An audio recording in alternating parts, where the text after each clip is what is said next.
नमस्ते दोस्तों, कैसे हैं आप लोग? तो दोस्तों आज हम पढ़ने वाले हैं महाबली वेताल की कॉमिक सामूहिक दस्यु केंद्र।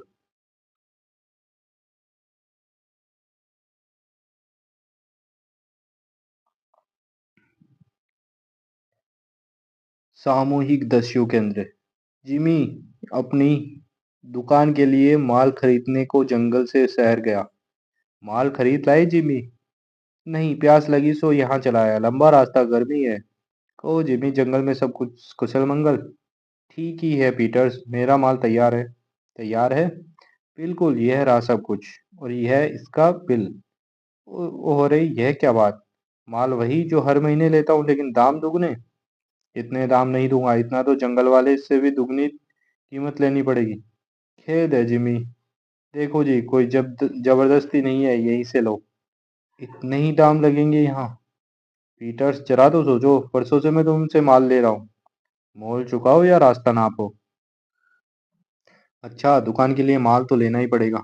यह लो पीटर्स, लेकिन दुकानदारी में पिस्तौल कब से आ गया? तो खेद है जिमी। जंगल में पैसे से नहीं, जंगल में सौदा रोकड़ पैसे से नहीं, चीजों की अदला बदली से होता था। खेद है कंगा, अब मुर्गियों के बदले बीज ज्यादा मिलेगा। लेकिन मम्मी ने कहा था बकरी के बदले 2 थान कपड़ा मिलेगा, हमेशा मिलता है। क्या करूं बेटे, तुम सब सुनो। इसमें मेरा कोई दोष नहीं, यह कैसे समझाऊं? मम्मी के पास कैसे जाऊं? इस कपड़े को सीने से तो महीने का खर्च नहीं मिलेगा निकलेगा। रोते क्यों हो बेटे? उसने वेताल को कभी देखा नहीं था। वेताल महाबली? लेकिन सुना बहुत कुछ था। ठहरो, ठहरो। डरो मत। रो क्यों रहे हो? जिमी हमेशा बकरे के बदले 2 थान कपड़ा देता था। मम्मी सिलाई करती थी, लेकिन आज 1 थान ही दिया। डरता हूँ, घर कैसे जाऊँ? डरो मत। चलो, चलकर जिम्मे से बात करते हैं। जिमी खुद मुसीबत में था। तुम कल से दुगना भाव ले रहे हो, लूट रहे हो। मेरी बात तो सुनो। जिमी लुटेरा है, दुगना माल, लुटेरा, धोखेबाज। दरवाजा तोड़ दो। मेरा कोई दोस्त नहीं, भाग जाओ नहीं तो गोलियों से भून दूंगा। लट्ठा रख रख दो। सारी इमारत तोड़ दो। जिम्मी ठग है, कल से दुगने दाम ले रहा है। मुर्गियों के बदले आधा दाने दिए। मुझे दाने के बदले मुर्गियां आधी। मामला क्या है जिमी? मेरा कोई दोस्त नहीं, पिछले हफ्ते पीटर्स के यहाँ माल लेने गया था। वहां मुझ पर पिस्तौल था नहीं, लेकिन भाव दुगने लगाए हैं। मोल चुकाओ या रास्ता नापो। यह बिल है पिछले महीने के माल का, इस महीने भी वही सौदा लिया है। दुगना? पीटर्स ने बरसों से सौदा लाता हूँ, ईमानदार आदमी हूँ। वह पिस्तौल वाले पता नहीं कौन थे। पता लगाएंगे। तुम जंगल वालों को पुराने हिसाब से ही सौदा दो। तब तो मैं बर्बाद हो जाऊंगा। नहीं, मैं पीटर से मिलूंगा, जंगल में लुटेरों का काम नहीं। शहर में बदमाशों ने जिम्मी को ठगा है, उसका दोष नहीं। मैं जाकर उन बदमाशों से बात करूंगा, जिम्मी तुम्हें पुराने हिसाब से ही सौदा देगा। लो बेटा लो, 2 थान हमेशा की तरह। ओहो, हर सौदे में मुझे आधे आधे होने हानि है। वेताल ने कहा बदमाशों से बात करूंगा। शहर के बदमाशों की शामत आ गई। वेताल कभी कभी जंगल छोड़कर शहर जाता था और वहां बाहर शहर वालों की तरह ही घूमता था।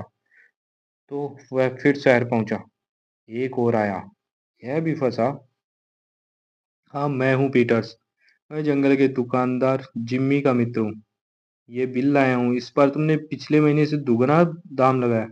लगाया है, तुम्हें इससे क्या? मैं जंगल वालों का भी मित्र हूँ। अब उन्हें अब हर चीज के दुगने दाम चुकाने होंगे। तुम वकील हो उसके? जिम्मी, कहीं और खरीदने से अपना खरीद ले अपना माल। खरीदने को दूसरी कोई जगह नहीं है, तुम जानते हो। तुम क्यों इसमें टांग अड़ा रहे हो? तुम जिम्मी के भागीदार हो? नहीं। खड़े खड़े सुन तो रहे हो, मैं उसका दोस्त हूँ। रास्ता देखो दोस्त जी, वरना मार खा जाओगे। जब तक बता नहीं दोगे भाव दुगने क्यों गिरे, मैं नहीं जाऊंगा। तो दोस्त जी, तुम सीधी तरह नहीं मानोगे। शेरा ठहर, ये लोग तुम्हारे भागीदार है पीटर्स। पीटर्स? हाँ। शायद तुझे रास नहीं आएगा। अभी टांगे साबुत है, चला जा। अचानक बिजली के तरह वेताल के क्रोध को जंगल वाले तो अच्छी तरह जानते थे। ओ, कमाल है, दोनों के पास पिस्तौलें थी। तुमने ठीक नहीं किया। आदमी खतरनाक है। अब नहीं है, मैं भाव के बारे में पता लगाने आया हूँ। बताओ बात क्या है? गुंडों का एक दल है, अग्नि रक्षा दल, उसके आदमी है। जीवित तो हैं पूरी तरह। भाव के बारे में बताता हूँ तुम्हें। 1 महीना हुआ, ये मेरे पास आए। तुम्हारी दुकान में आग लगने को है, तुम्हें इससे बचाव करना होगा। मैंने बीमा करा रखा है, सब ठीक है। कहते हैं बचाव करना ठीक होगा, तुम्हें बचाव करवाना होगा। अग्नि रक्षा दल वाले यहाँ हर एक के पास आए। तुम्हें आग से और अधिक बचाव करना होगा। मैंने सब कुछ कर लिया है। मेरे दोस्त रिमी के पास भी। इनका इरादा क्या है रिमी? यही जाने, मैंने तो उन्हें खदेड़ दिया उसी रात रिमी के यहाँ। यह उन्हीं की करतूत है रिमी। मैं बर्बाद हो गया। सब कुछ भस्म हो गया लेकिन सबूत नहीं था। अगली रात राख के ढेर से धुआं उठ रहा था। वे फिर आए। रिमी की दुर्गत हो गई। हमने कहा था आग का बचाव करवा लो हमसे। तुम? मैं पुलिस बुलाता हूँ। अपना सर तुड़वाना हो तो बुला लो। बुद्धि से काम लो, बुद्धि से। 1 सप्ताह बाद एक और जगह आग लगी। मैं डर गया। क्यों पीटर्स? अब करवाना है आग से बचाओ? अंतिम बार पूछ रहे हैं। महीने भर में इतने का ही धंधा करते हो तुम? हर महीने भर के बचाव का इतना ही लेते हैं? इसीलिए मुझे अपने भाव दुगने करने पड़े। जाकर अपने दोस्त जिम्मी को बता देना। अग्नि रक्षक दल वाले दुकानों पर गए। दुकानदार ने उन्हें पकड़वा दिया लेकिन सबूत नहीं। बहुत खराब। तुम्हें हमसे बचाव करवाना होगा। मुझे कुछ पता नहीं। दुकानदार का तो अगली रात फिर सबूत कोई नहीं। अब जाता हूँ। दोनों चले गए। कहाँ मिलेंगे? पता नहीं। होशियार रहना बहुत खतरनाक है। एक शानदार जलियान के बड़े से कक्ष में। तुम दोनों को क्या हुआ? दीवार ढह गई?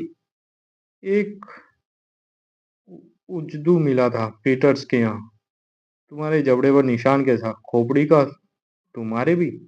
पीटर्स के यहाँ जंगल के किसी दुकानदार का मित्र था। पूछताछ कर रहा था उससे। उसने गत बना दी। तुम्हारे पास पिस्तौलें थी, चलाई नहीं। उसने मौका ही नहीं दिया, पिस्तौलें छीन ली। यह निशान? निशान मिटता ही नहीं। यह खोपड़ी की शक्ल का है। क्यों? बकवास बंद करो, सब पता लग जाएगा। उस आदमी को पकड़ कर लाओ। देखे कौन 30 मार का है। आदमी ज्यादा भेजने होंगे। उसका काम तमाम कर दे। पकड़ कर लाओ, आगे हम देखेंगे। यहाँ कोई आग से बचाव करता है? हैं? मैं समझा नहीं तुम्हारी बात। ठीक है, सब डरते हैं। उन्होंने डरा रखा है। पुलिस से पूछ कर देखूं, शायद वहां पता चले। वह रहा। हमने सुना तो है लेकिन सबूत नहीं मिलता। वे लोग इस शहर के नहीं लगते। यह बात तो ठीक है। आपको इसमें क्या दिलचस्पी है? मैं तो यही पूछ रहा था।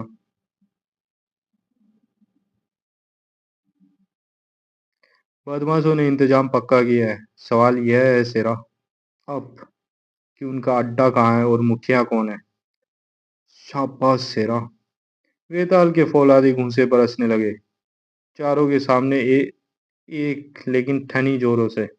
पकड़ लो। पिस्तौलें चलाने की मनाही है। क्षण भर कोई एक जगह रुके तो अब। शाबाश सेरा। छोड़ दे। सेरा। वेताल ईंट का जवाब पत्थर से देता ही था। तो दोस्तों, इस कॉमिक्स का ये भाग यही समाप्त होता है। मिलते हैं इसके अगले भाग में। धन्यवाद।